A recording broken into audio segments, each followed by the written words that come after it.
Sudah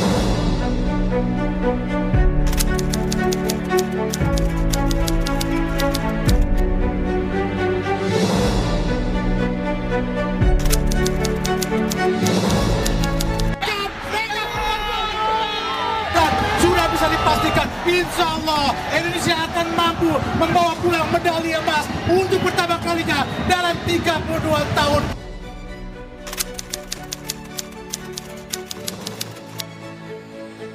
Dari Indonesia, arahkan langsung ke depan. Ada Rafael strike, masih Rafael dan alhamdulillah, tanpa tidak diduga, timing yang pas dan ketakutan menguasai bola dilakukan oleh Rafael strike.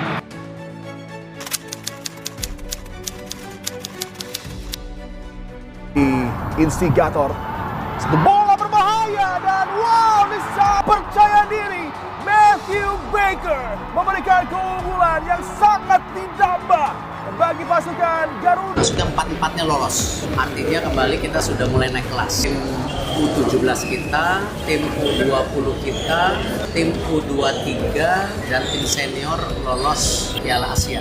Sudah 4-4-nya lolos. Saya rasa ini prestasi yang luar biasa. Artinya kembali kita sudah mulai naik kelas. Tapi kan kembali mempertahankan naik kelas itu tidak mudah. Perlahan tapi pasti, Timnas Indonesia sedang berusaha untuk menggapai kembali kejayaan yang sempat mati suri untuk waktu yang lama. Gelar demi gelar, rekor demi rekor perlahan kembali di genggaman skuad Garuda dari mulai U17 hingga Timnas Senior. Untuk mencapai ke titik di mana kita berpijak hari ini, ada proses yang begitu panjang dan terjal yang menyertainya. Masih hangat di ingatan kita semua bagaimana terpuruknya prestasi tim Garuda di masa lalu. Terutama pada periode 2017 sampai 2019, yang dimana kita benar-benar tertinggal jauh dari negara-negara tetangga di ASEAN yang saat itu sepak bolanya melejit pesat, terutama Thailand dan Vietnam. Pada saat itu, boleh dibilang sepak bola kita benar-benar ada di titik terendahnya. Kualifikasi Piala Dunia 2022 zona Asia, Indonesia tergabung di dalam grup yang berisikan Thailand, Vietnam, Malaysia, dan Uni Emirat Arab, harus menerima kekalahan demi kekalahan yang menyebabkan skuad Garuda finish di peringkat paling bawah atau menjadi juru kunci. Makin terpuruk di dasar klasmen grup G dengan nilai 1. Hal ini membuat ejekan dari netizen negara-negara tetangga terhadap sepak bola kita begitu masif di masa itu, terutama netizen dari Malaysia dan Thailand. Animo dan dukungan masyarakat terhadap timnas pun juga sempat ikut menurun drastis lantaran penampilan skuad Garuda yang selalu membuat kecewa pendukung di tanah air pada saat itu.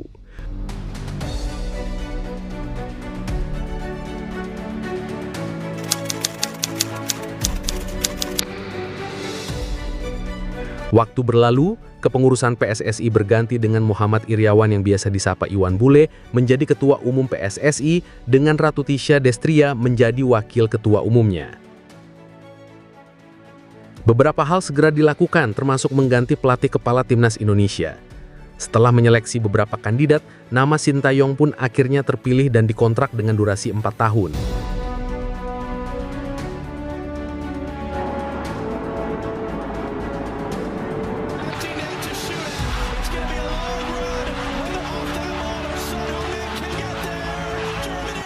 Sintayong sendiri bukanlah orang sembarangan. Pria kelahiran Yeongdok, Korea Selatan yang berusia 53 tahun itu merupakan mantan nahkoda timnas Korea Selatan di Piala Dunia 2018. Ia berhasil memulangkan juara dunia 4 kali yaitu Jerman di fase grup setelah mengalahkan mereka dengan skor 2-0. Dengan bekal prestasi tersebut, diharapkan Sin dapat membenahi skuad Garuda menjadi lebih baik. Namun Sintayong baru mulai intens bekerja sebagai pelatih timnas setelah badai COVID-19 agak mereda di pertengahan 2021 silam. Saat itu, Sin langsung dihadapkan pada beberapa masalah di skuad timnas. Yang paling utamanya adalah kebugaran fisik pemain yang dianggapnya sangat-sangat kurang untuk level pemain timnas, sehingga mereka kebanyakan mengalami keletihan dan kram di menit 60-70 yang merupakan menit krusial. Di samping itu, dari segi taktikal, STY juga menemukan jika level passing untuk ukuran pemain timnas juga masih jauh dari apa yang ia harapkan.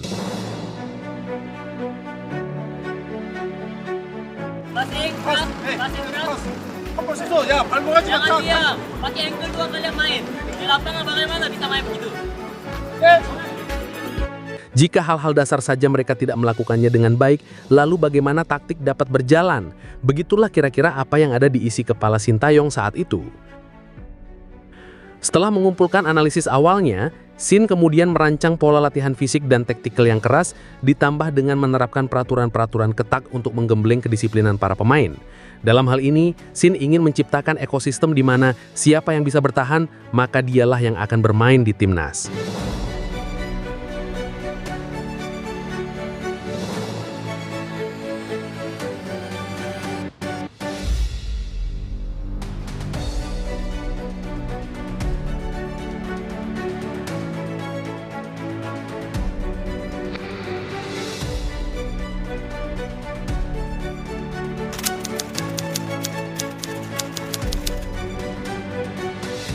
Ada juga kebijakan unik dan berani yang dilakukan Sintayong, yaitu memotong satu generasi pemain timnas dan menyiapkan generasi baru yang didominasi oleh pemain-pemain muda seperti Witan Sulaiman, Egy Maulana Fikri, Asnawi Mangku Alam, Rizky Ridho, Pratama Arhan, dan Marcelino Ferdinand. Sebuah keputusan berani dan terbilang sangat sukses dan bisa kita rasakan hingga saat ini. Kendati demikian, Sintayong masih belum puas dan merasa jika timnas Indonesia membutuhkan pemain diaspora dan keturunan grade A yang bermain di luar negeri untuk mendongkrak performa timnas di berbagai level kompetisi. Tujuan utama Sintayong ingin Indonesia tidak berbicara banyak di level ASEAN saja, melainkan juga di level Asia, bahkan dunia. Merespon hal tersebut, scouting PSSI dan tim pelatih timnas mulai menyortir beberapa nama. Dan pemain pertama yang berhasil didapat di era Sintayong adalah Elkan Bagot. Debut pertama Elkan Bagot di ajang AFF yang diselenggarakan di Singapura pada bulan Desember tahun 2020 silam. Skuad Indonesia saat itu mendapat ejekan dan diremehkan oleh media-media tim lawan seperti Malaysia, Vietnam, dan Thailand. Namun, timnas Indonesia mampu membungkam mereka dengan prestasi. Indonesia lolos dari babak penyisihan grup B dengan catatan yang apik, mengalahkan Malaysia dengan skor telak 4-1 dan menahan Vietnam dengan skor 0-0. Di babak semifinal, timnas Indonesia berhasil mengalahkan tuan rumah dan lolos ke partai final berjumpa Thailand. Sayangnya, di laga final tersebut Indonesia harus menelan kekalahan dari Thailand. Pada saat itu masyarakat sudah bangga dengan pencapaian tersebut.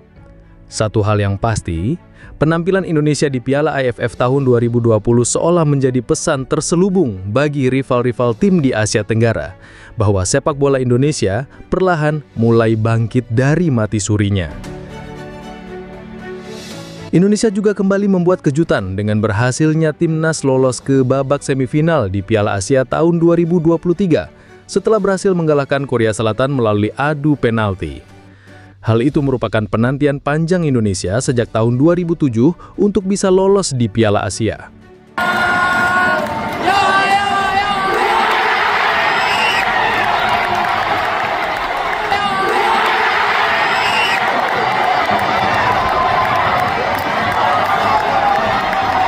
Namun, ketika prestasi timnas sedang menuju kebangkitan, justru dihadang dua cobaan yang begitu berat, yaitu tragedi Kanjuruhan dan gagalnya Indonesia menjadi tuan rumah Piala Dunia U20 lantaran banyak penolakan kepada peserta Israel yang akan tampil di ajang tersebut.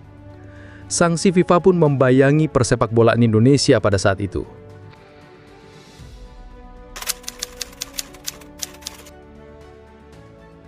Tak berselang lama kemudian PSSI pun mengadakan kongres luar biasa untuk melakukan pemilihan ketua umum baru menggantikan Iwan Bule yang masa jabatannya telah habis.